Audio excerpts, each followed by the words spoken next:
Well, hello, everybody. Hello, everybody, and welcome tonight to my new Facebook Live series entitled Everyday Equity. Again, welcome, welcome, welcome. It's Thursday night, and I feel all right. I started to play the theme song today, September by Earth, Wind, and Fire, but I decided not to.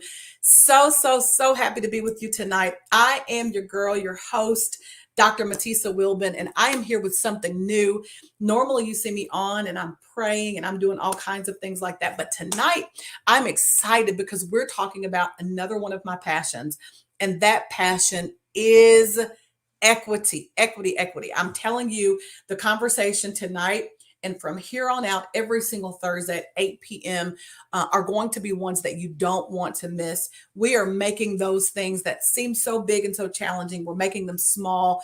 We're seeing ourselves in our everyday lives moving the needle to make things better for others. So listen, I know this is something new. I know this is something that we typically aren't doing. So we're going to have to gather some people, and I don't mind to wait. I need you to do me a favor. Hey, Candace, good to see you, lady.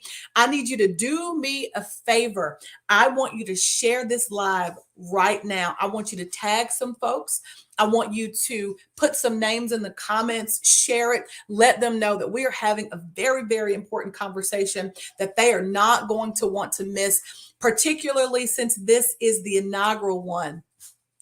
Come on, there's my girl Shayna. She does this work every single day, so I cannot wait to hear what you have to add. I'm so glad, Candace. Thank you for having your notifications on. Do what Candace has done and set your notification every single Thursday night at 8 p.m. Eastern Standard Time.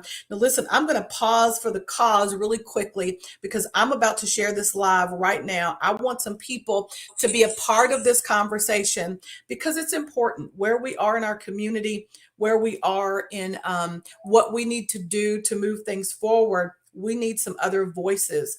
So I'm going to do this really quickly. I've got my phone out. I'm sharing. Hey, Arian, good to see you. Beautiful. It's been a while. Glad you're on. Again, I want you all to go ahead and share. Like, we're going to build this audience right now. I am sharing with my community. I always tell people put me in all of these different groups. So I'm going to help them as well. And I'm going to share this particular live. There's so many people who need to have this conversation with us. So again, keep on sharing. And while you're sharing, tell me where you are watching from. Tell me where you're watching from. I am hosting from Atlanta, Georgia, right here in the ATL. I'm excited about that. I see people sharing. This is going to be an important conversation, and it's going to impact all of us. It's going to impact faith communities. These conversations will impact the justice system.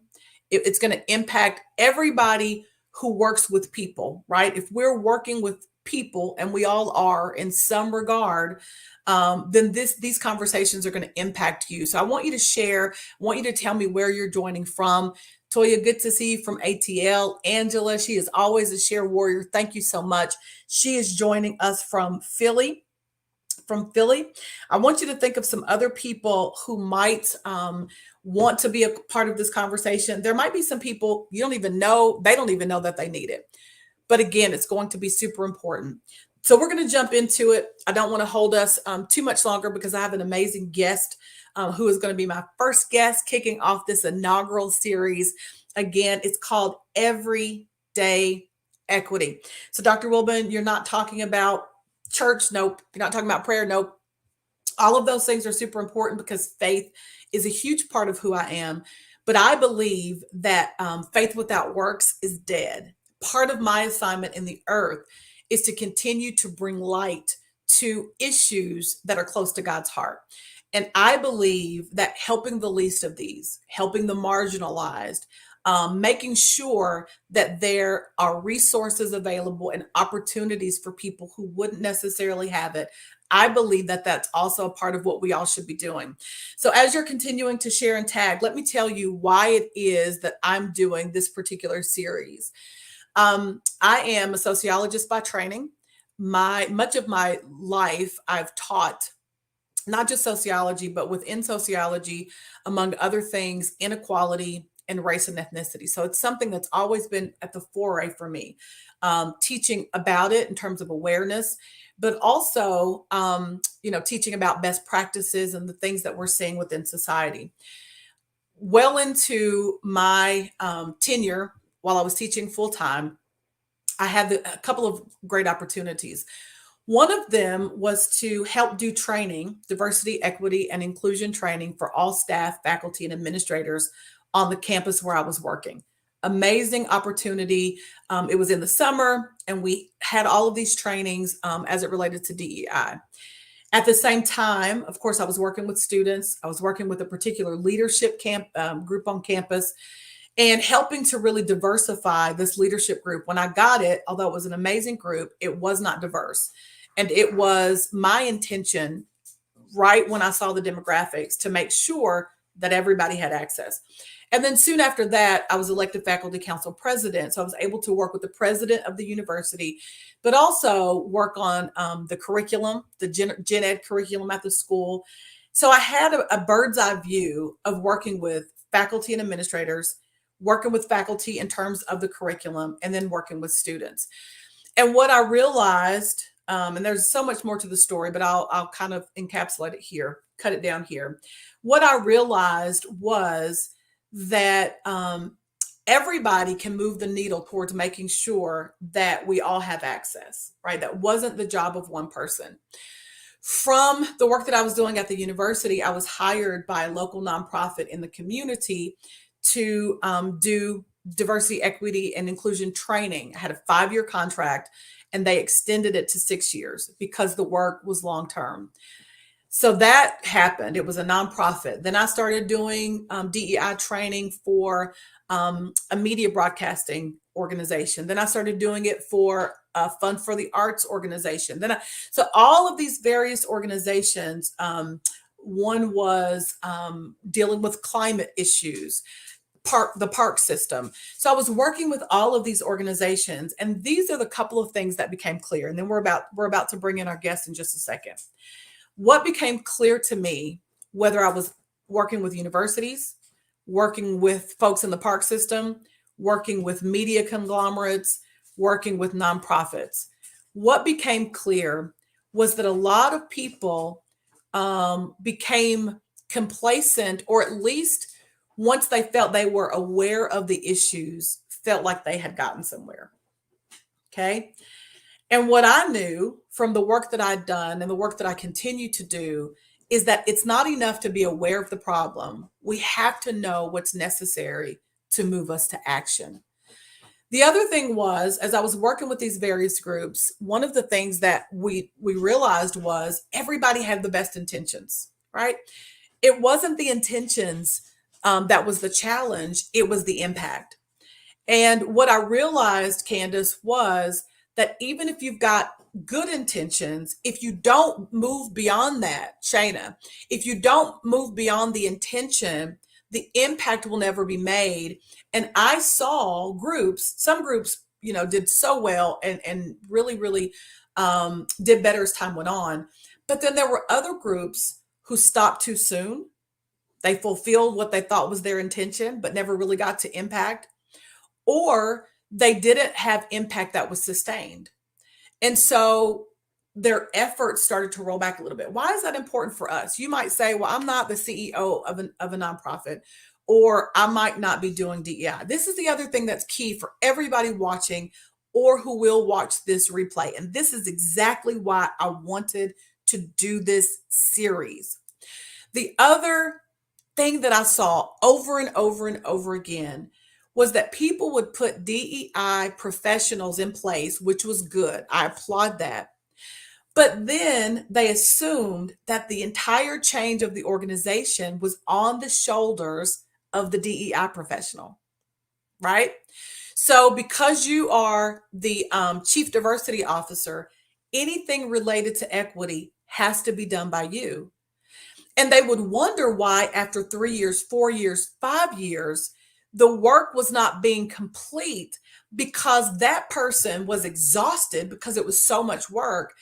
And the DEI work was not integrated into what everybody was doing every single day.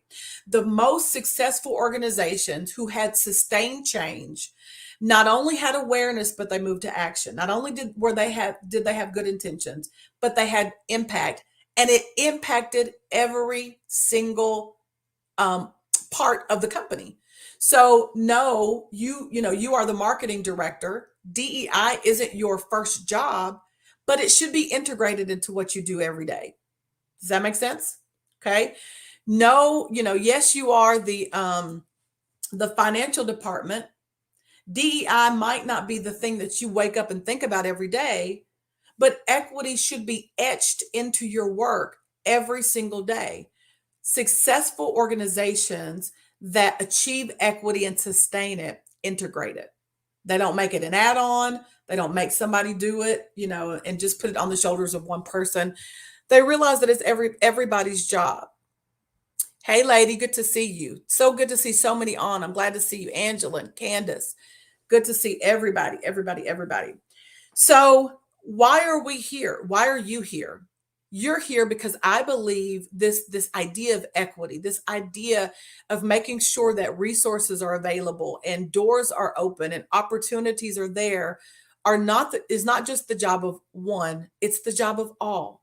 And it's something that if we do every single day, we're absolutely going to move the needle. And let me just say this, that's not just in our professional lives. Okay? It's also in our personal lives. So when I go to the store, if I have an equity lens, and this is definitely true for me, my radar is always up, not in a suspicious way, but because I want to hear and sense what's going on. So as I'm sensing what's going on, if I need to intervene or if I need to be a person who speaks up and amplifies the voices of those around me, I'm attuned to that. What if you went to your job and did that every day? What if you're a grocery clerk and your ears are attuned to making sure that things are fair for everybody who walks through your line or everybody who walks through that store? I'm telling you, equity could absolutely, we could be moving the needle. I am not saying by any stretch that these conversations are going to solve everything, but I do believe if seeds are planted, no matter where you work, no matter who you are, that we could all be moving the needle towards equity. So that's why we're here. Again, I'm so glad that you're on, that you're watching. I know this is going to build as time goes on. I'm about to bring in our first guest, but do me a favor before I do that. If you've not shared, do it. If you've not tagged, do it. And could you in the comment section just put everyday equity? I want to get that in your mind and your heart. Just put everyday equity, everyday equity, everyday equity, everyday equity. And as you're typing that, let me just say I'm really, really excited for my guest for my inaugural show, the kickoff of this series. She was the first one that came to my mind. Thank you. Thank you. My honey's on. Lawrence, everyday equity. I see you. Quantasia, good to see you. Good to see you. Bobby, good to see you. Everyday equity. Elder Jack, good to see you. Everyday equity. I'm excited because our first guest knows this all too well. She's going to tell you a little bit about herself. She is a dear friend, but she's also an attorney. And the work that she does speaks to the fact that if organizations really want to move this needle and help the least among us or those who can't afford certain things, those who are the marginalized, we absolutely have the opportunity to do it. My guest is Angelina Smith Esquire. As I said, she's an attorney. I want her to talk a little bit about who she is, but also I want her to talk about her path into the equity work that she's doing. I wish I had a hand clap machine. I don't have one, but y'all clap your hands in the comments as my guest comes. Hey, Angelina. Hello, hello. No applause is needed. No, I'm honored and happy to be here with you. Well, thank you. No, the work that you do, and I'm going to hear about some of it today. I know we've talked about it a little bit, but I know the work that you do directly reflects all that we're talking about. Before we get into the specifics of that, tell us a little bit about yourself, why you wanted to go into law in the first place, and kind of a little bit about that journey. Okay, so a little bit about myself. I'm a wife, mom of two. I've been practicing law for the last 12 years. Okay. And one of the things that brought me into the field of law, well, I'll back up a little bit more, but I double majored in criminology and sociology because I thought I was just going to be the next Johnny Cochran and First of got all, to crim law. I didn't know that. So I knew there was a connection in many ways. I did not know you were also a sociologist. So I didn't mean to interrupt you, but that made me leap. Okay, keep going. Oh yeah, criminology, sociology, double major, and I specifically criminology at the time was new at the university that I was attending, so I was a part of the inaugural class, Okay. and because I thought I was going to go into criminal law, I wanted to be a criminal defense lawyer. Got to law school, took crim law. And I was like, no, that's not for me. There are other ways that I can make a difference. So I ended up getting my law degree back in 2010. And from there, I began practicing family law. I thought I could make a difference there, right? Especially defending children and helping, families deal with separation.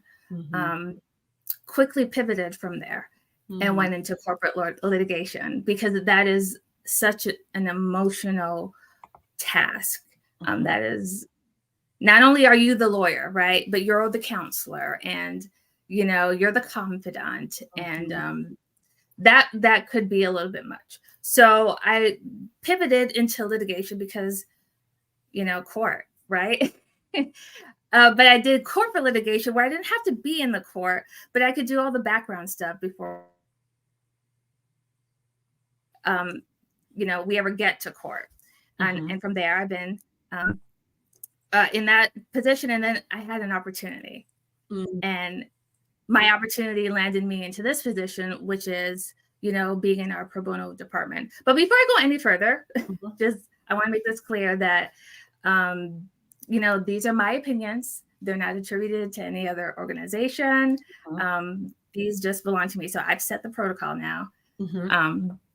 But I wanted to make sure that, these are my beliefs and my opinions, and none of what I say is attributed to any organization at all. No, I think that's important. Thank you for setting that protocol. Now you can be free to give your opinion because that's why you're on here for sure. I will say, shout out to Judge Candace Duvernay. She is a criminal defense attorney. And so she said, send all your referrals to her. Okay. So if you have anything. Absolutely. She's an amazing attorney too. So I'm glad she's on. So let me step back for a minute, and we've not talked about any of this. So I'm going to throw some questions at you, and I don't want to assume what your experiences have been. When I was in undergrad, to be honest, one of the things that really got me started in this work is because, and I'm a little bit older than you, but when I was in undergrad, still was not that long ago, and there were no faculty of color there. So for me, even before I went to graduate school and, got there, I was shocked. I was shocked that there were no faculty of color at all. Nobody in senior administration. There was nobody that I could really look to. Now I had great mentors. The university that I attended was amazing.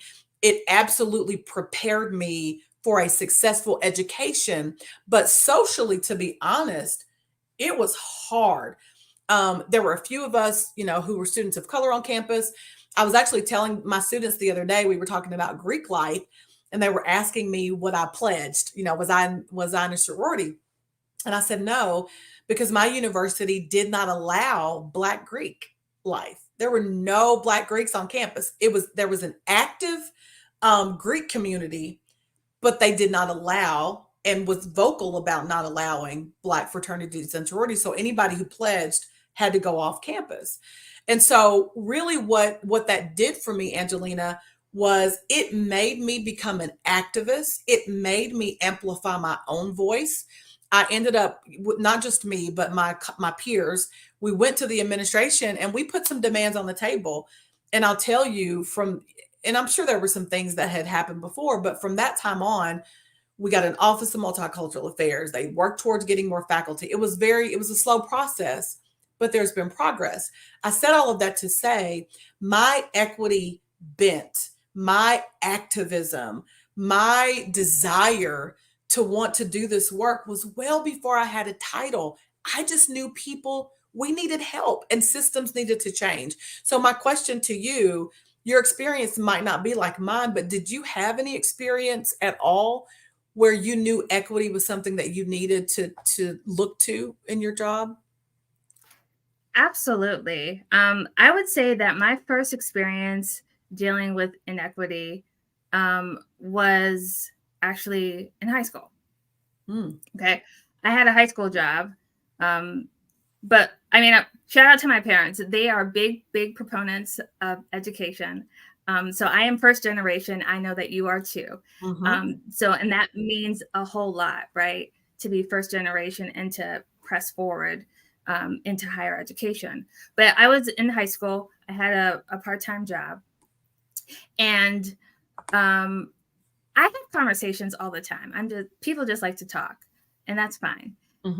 I found out through conversation that my peer was making a little bit more than I was.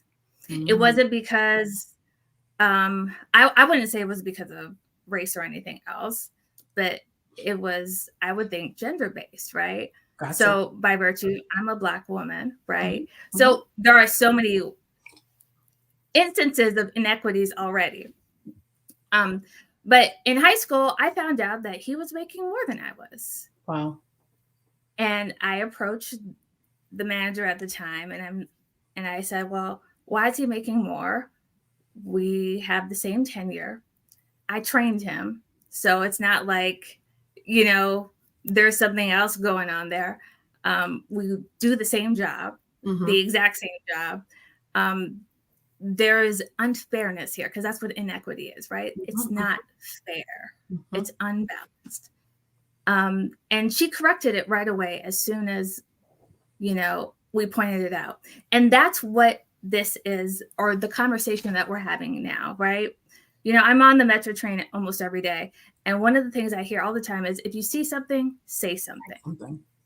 When you see something that's unfair or unjust, say something. And you might feel that your voice doesn't mean anything, or that you don't have a title, or you don't have a law degree, or you don't have the credentials to make a difference. But one voice added with many more makes a whole difference. Wow. Right? Wow. Now let me stop you there, because you said so much. And I love that. If you see something, say something. And you're right. That is what this is about. That's everyday equity. How did you, and shout out to your parents. I love that. I love that so much. How did you have the voice in high school to go and have that conversation with your supervisor? Was that your parents who taught you that, or did it come from somewhere else? Yeah, I would think my parents did teach me that. I used to have sparring debates with my dad all the time. He would literally pick another side. And he might not have held that position, but I feel like he was training me to go back and forth and spar. And what I love about that, Angelina, and we definitely do that with our children, and I'm sure you probably do that with your children. I'm sure you probably do that with your children as well. Can you hear me? Thank you. Okay, you broke up just a little bit. I was saying that we definitely do that with our children. There are plenty of times we're sitting at the dinner table and we're talking about world events, and there are debates in the table. And as you were at the table and as you were talking, it made me think about this fact, or the fact that basically you were given permission to use your voice. So even when we do this work, I want to be clear as for all of us who are listening, we're not giving people a voice. We're born with a voice. We're giving Yes, people, we're amplifying what already absolutely. should be. Yeah. And so for you, I could just see this, spunky Angelina. Not that you're, you got a kind of a cool, laid back demeanor, but I could just tell there's like a little spunky somebody in there. And I could just imagine you debating with your dad and what that did within you. He gave you permission when you did see something to be able to say something. And I just want to echo exactly what you said, that that's what this series is about, to be able to say, to give yourself permission. If you see something, say something, whether it's on the train or it's at school or it's on your job. You have not just the opportunity, but you have the responsibility. Because guess what? Everyday equity isn't just about me, right? Me on the college campus, but I was thinking about all the people who came up behind me. And I can't tell you, and then we're going to shift. I can't tell you the number of times that I've gone back to campus and people who came after us said, "Thank you. You laid the groundwork for XYZ." Or if you hadn't have spoken up, we wouldn't have the things that we have now. So it's not just about us, it's about others as well. Tell me, Angelina, a little bit about what you do. You're a pro bono partnership lawyer. People might not know what that is. Can you tell us?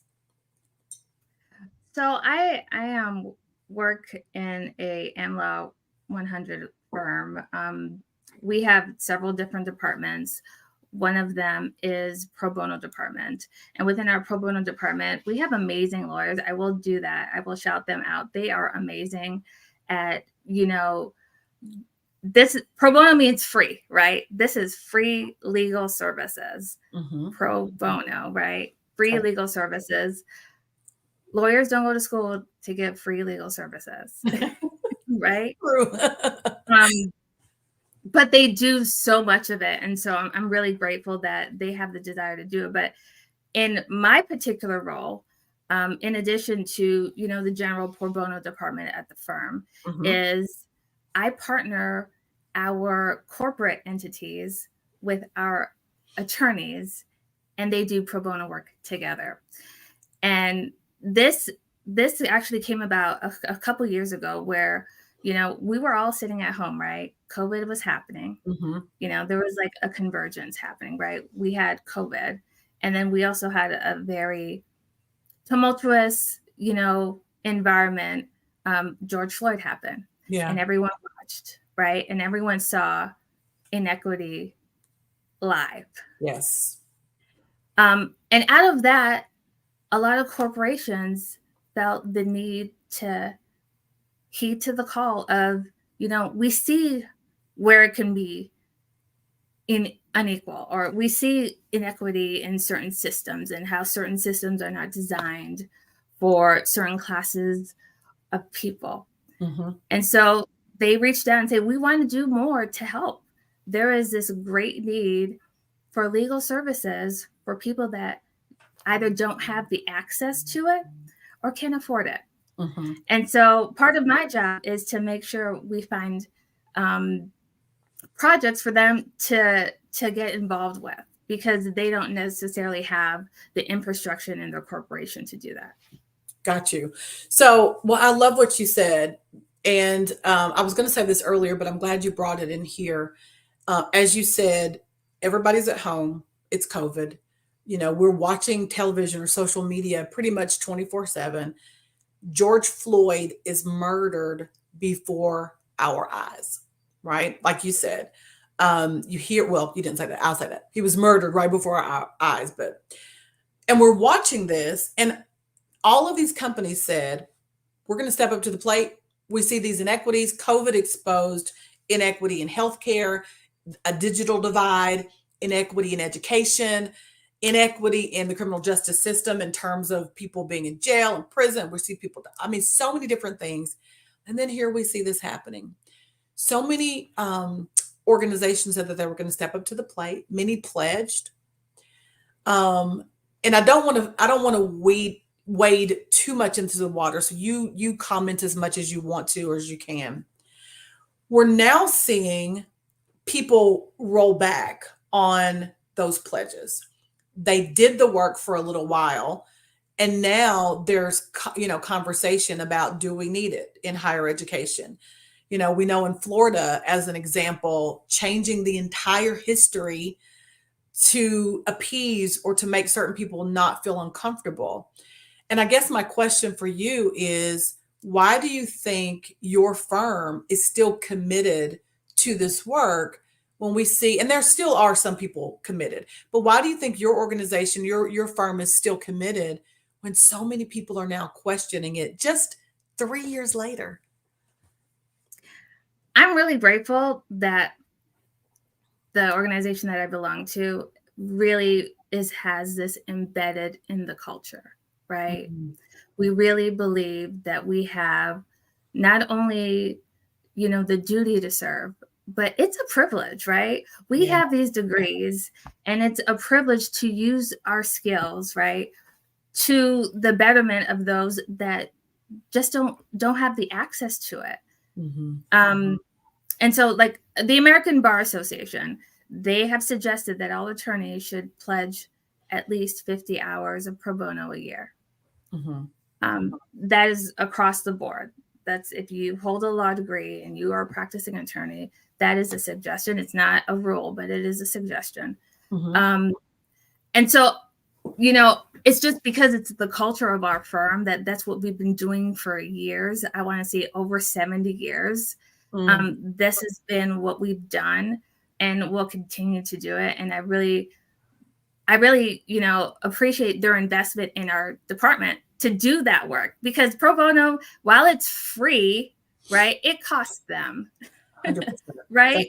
Yep. That's hours that could be billed. That's right.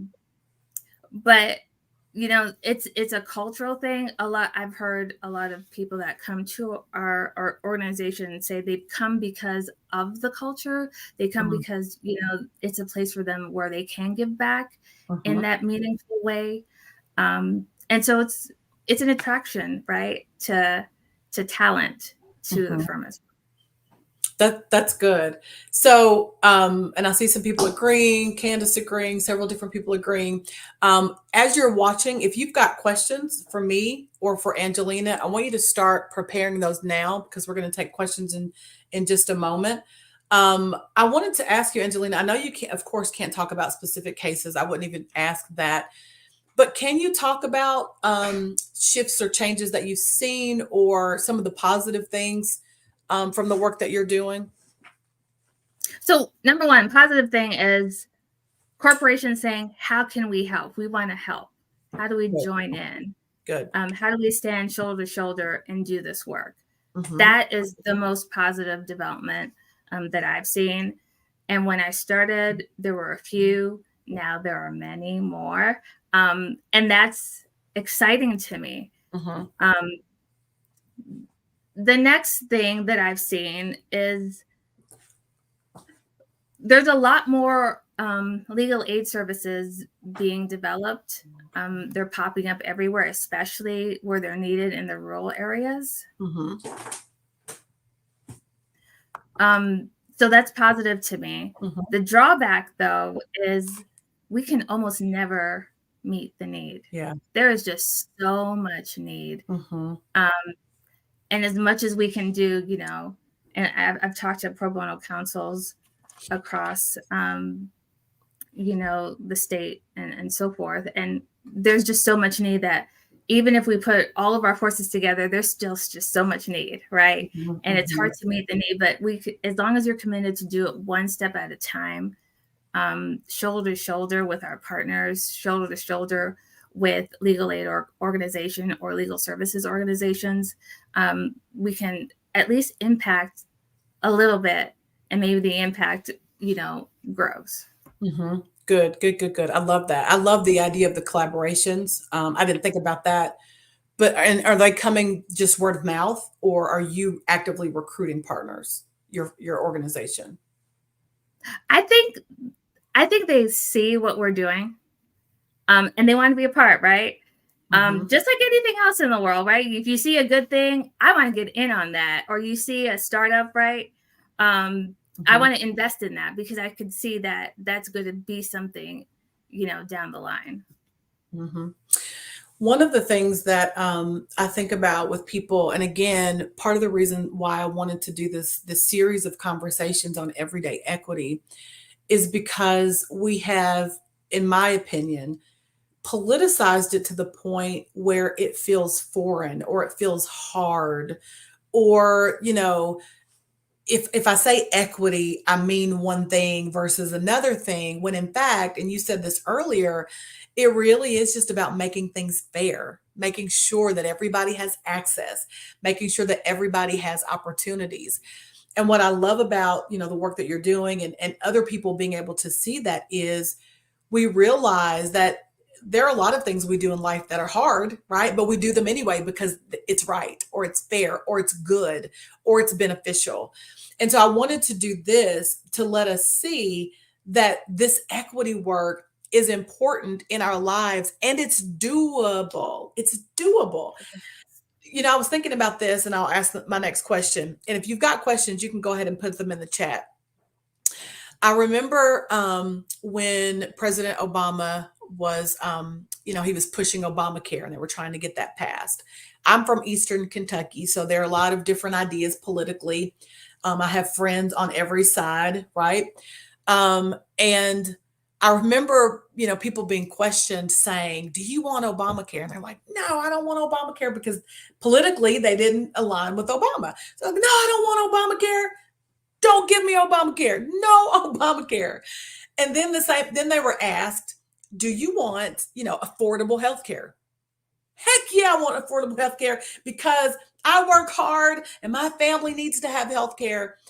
And it was such an interesting time because language mattered, right? The way you Because package it it. Yeah. impacted, yes, the way it was packaged, their perceptions of it. And I said that to say, when it comes to this idea of equity, I want to demystify it, depoliticize it, and really Absolutely. look at how it impacts us every single day in our everyday lives. So again, I thank you all for coming. Share, tag. We're going to be here again next week. I'm not wrapping up yet, but I just want people to know while we're doing this. Some people joined a little bit later. This conversation is going to be important. I guarantee you, between now and next Thursday, something is going to happen, and you're just going to think everyday equity. What can I do? See something, say something, right? Fairness, equal Absolutely. opportunity, and we will have done our job. All right, so we got our first question. This question is for you, Angelina. What types of clients are typical recipients of your services? We do a wide range of law or free legal services or pro bono services. We do anything from housing to criminal defense, innocence, domestic violence, a lot of immigration, especially in the climate that we're in now. Mm-hmm. I mean, it's a whole host of things that we do, and unfortunately, we can't do all of it. we try to help as much as possible. Mm-hmm. Most of our clients, though, do come from the legal aid organizations that reach out and say, these are the cases that we have. Would you help us with those cases? Or these are the kinds of projects that we have. Would you help us? So not everything comes in-house, though we're actually recruited by other legal aid organizations to do the work. Gotcha. What's one of the biggest things that you've learned as you've been doing this work in this particular position?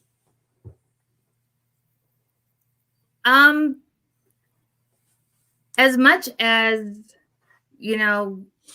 we complain about inequity or, there are so many imbalances, there are genuine people full of compassion. I love that. That want to do the work. Mm-hmm. And if they could, they do it for a living. But again, pro bono is not.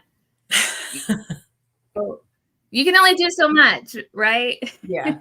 Yes. But they are full of compassion, I will say that every time that I've, done a project with attorneys, they're just like, thank you so much for the opportunity, because I was able to, they feel like a way of giving back. They were able to, use their skills, that they might charge thousands of dollars an hour, but they used that to help someone that could never afford it. And that made them feel good. And when they feel good like that, I mean, it's almost like euphoria, right? You want to do more. You want to find other ways that you can give back. Maybe it won't be time, but maybe it'll be in your finances, where you donate, to legal aid organizations that are doing the work. So I've seen compassion all the way around. I'm always like appreciative of people that I, never judge a book by its cover, but, people that I thought would probably like fuss at, doing some of this work. They're grateful that they get to do it. No, I think that's a really good, not an aha, but it's something really good to bring out, because what we don't want to assume, and when I say, I mean generally speaking, when I say we, that they're, these people want to do the work, these people do not. In my experience, some people just don't know how. As you said, there are some people who are just so compassionate, they want to help. They don't always see how they can do it while also doing their job. I think that's an important point as well. I've heard that plenty of times, where people in the university setting would say, well, I'm a chemistry professor. What am I going to do about DEI? But then when you help them understand that when your classroom is inclusive, you're doing DEI. When you're making sure that people feel heard, you're doing equity, right? You're creating a space of fairness. And when you put it that way, people can understand how to make an impact, or how to move to action. But then the other side of that, as you said, I really believe that there are a lot of people who want to do good. Absolutely. But it's also important to note that when we do good, sometimes, dare I say often, there's sacrifice related to it. Yes. Yeah, there's sacrifice related to it. We have to give a little of ourselves, a little of our time. Sometimes, as you suggest, it could be some of our resources, to make sure that it's fair for other people, right? But it benefits us all. Benefits us all. I want to ask a final kind of wrap up question. My goal was to have us out in about 45 minutes. If you've got another question, folks, again, it doesn't have to be specific to the legal field. It could just be about equity, generally speaking. You're more than welcome to ask us a question, and one of us will answer. What have you learned about yourself in the work that you're doing? I actually just had this conversation earlier today. I really love what I do. I really do.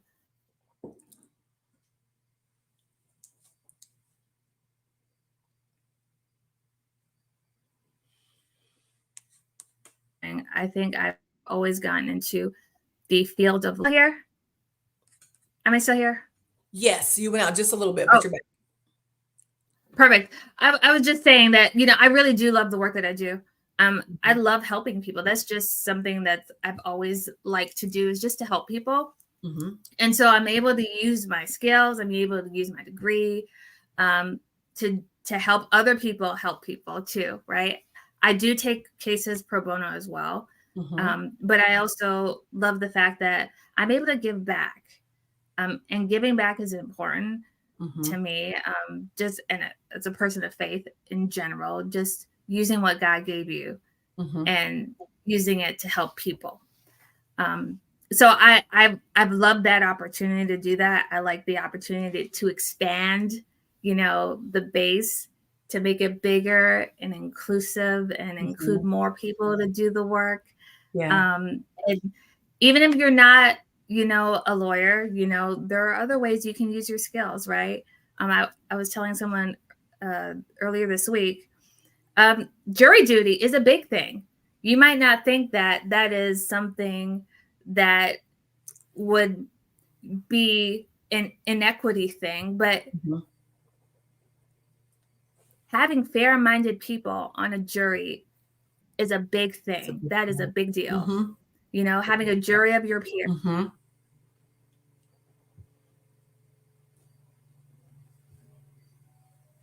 So have duty. I know we summons, and you know, it's disappointment. Like, I don't want to do jury duty because I'm going to be taken away from work, and I'm going to miss this and that, and how long is this trial going to be? But that is so important to do that civic duty of just being a jury and not going in there with one side or the other, having an open mind and being fair-minded. And yes, Candace knows exactly what I'm talking about when, you know, juries. You need to have that jury pool that's diverse. No, I think so. It's so funny that you said that. I was hoping that Candace was still on. So Candace and I were in a conversation with another young lady, and the person. So you know, Candace is a judge, but she's a criminal defense attorney. So the woman it was saying, the young lady was saying that she was summoned to jury duty, and she was like, but I'm just going to go. And this is not verbatim, but basically she's like, I'm just going to go in there and I'm just going to say whatever because I don't want to be there so many days, blah, blah, blah. And of course, Candace was like, I'm sure her teeth were grating and it was like nails on a chalkboard because Candace was like, no. But what I loved about it, she said exactly what you did, Angelina, the importance of going in there with an open mind, being fair, you know, because we need good jurors. And I think that's what I love about that point is we can't all be attorneys. We're not all attorneys, but we can all do something to impact the system. And if we can, as we're called in to be good citizens and say, you know, I want to make sure that my peers are being fairly, you know, judged or whatever those terms are, you know, we're making a fair decision. That can make all the difference in the world. And not to belabor the historical relevance and importance of that, but when you think about individuals who had to go before a jury of people who didn't look like them, didn't sound like them, already made up in their mind that they were guilty. Yeah. And now you have the opportunity to bring fairness to that system. That's really big. Yeah, that is a huge impact. Just to be in the room, because I mean, and I know that we're talking about equity, but also diversity, right? And I'm not just talking about diversity and, you know, how you look. I'm not talking about race diversity. I'm not talking about political diversity. I'm talking about just diversity of thinking, because we all have different experiences and we all come from different backgrounds. And we all have different ways of viewing the world, different viewpoints, and bringing that to a jury pool is important, right? To represent all kinds of viewpoints so that you're able to see and look at the evidence in front of you and make a judgment based not only, you know, on the evidence, but through your lens, right? That makes a difference. That's good. And that's an example for all of those who are watching or who will watch.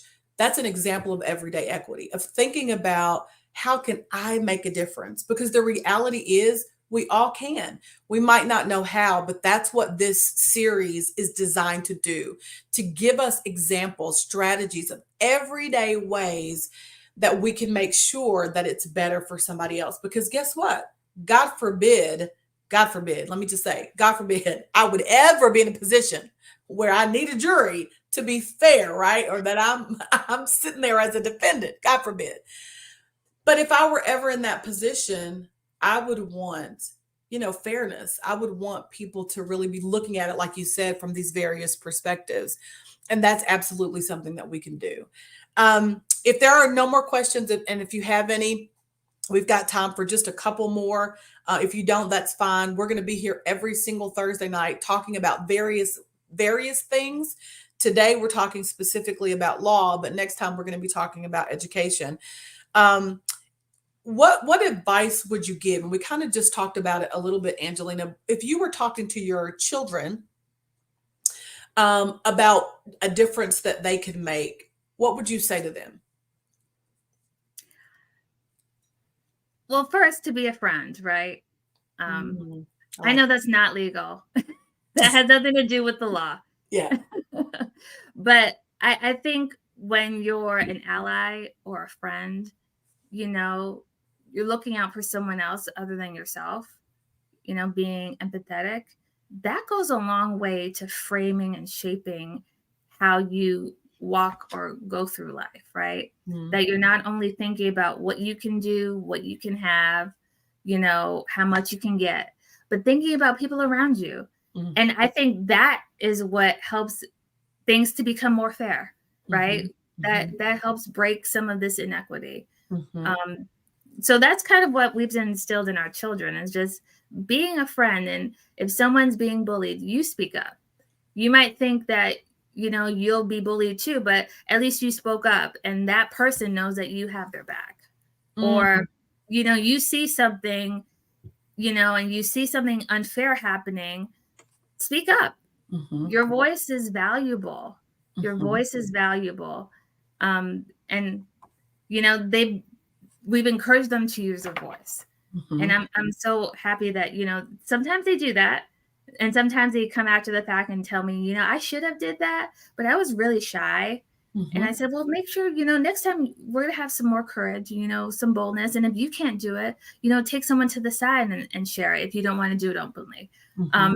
But it starts there. It starts with instilling those kinds of values in our children so that they see, through the eyes of people or people that have less than, or, are being persecuted for some other reason, or, are displaced because of some other reason, they'll be able to be empathetic and say, well, if I was in their shoes, this is how I would feel. Mm. That's so good. Do me a favor, y'all, in the chat, because this isn't just good for the young people, our children, or whoever, that we're connected to, but in the chat, just put be a friend. Do me a favor. I'm serious. That really struck a chord with me. Be a friend. Because I was thinking about the fact that sometimes there are people who maybe you differ from. So it's not just about like you don't think the same way, but that doesn't mean that you can't be empathetic towards them. And I think sometimes, thank you so much, Bobby. Thank you, Francis. Be a friend. Be a friend. I want that to resonate with us, because it doesn't mean that we're going to be close in proximity. It doesn't mean we're going to lunch every day, but it does mean that if we can be empathetic, if we can put ourselves, hey, Shauna, good to see you. If we could put ourselves in the shoes of others, then we'll know the importance of making a difference. So if we can be a friend, be a voice, I can think of plenty of people who personally I don't agree with, but that doesn't mean I want them to be treated unfairly. Absolutely. Right? Because if we allow them to be treated unfairly, it could be me next, or it could be my child next. I think, and this is the God part of this assignment for me, I believe God has created us all with a semblance of dignity and humanity.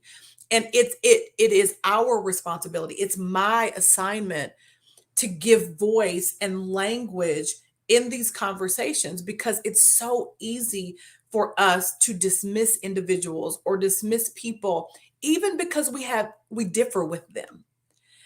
But if you, like you said, being a friend, being someone who is looking at their perspective and looking at what they may need. I love that so, so much. Anything else, Angelina, that you want to share before we end?